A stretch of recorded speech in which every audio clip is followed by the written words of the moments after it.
அஸ்ஸலாமு அலைக்கும் வரஹ்மத்துல்லாஹி வபரகாத்துஹு. இந்த 4 மனிதர்களை சொர்க்கம் தேடுறதாக ஸல்லல்லாஹு அலைஹி வஸல்லம் கூறியிருக்கிறாங்க.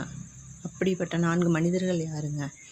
1, திருக்குரானை விடாமல் ஓதி வர்றவங்க.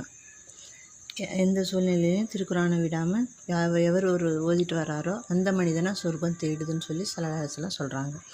2வது மனிதர் யாருன்னா, தேவையில்லாத பேச்சுகளை பேசாமல் தன்னுடைய நாவை கட்டுப்படுத்திக்கிறவங்க.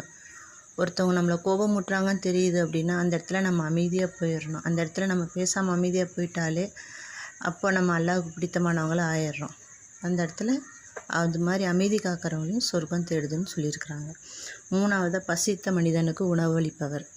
எவர் ஒருவர் நம்மக்கிட்ட வந்து எனக்கு பசிக்குது அப்படின்னு சொல்லி கேட்குறாங்களா, நம்மளால் முடிஞ்ச ஒரு காய்ந்த பேரிச்சம்பழத்தை கொடுத்தா கூட அதுவும் ஒரு வகையான தர்மம் தான்.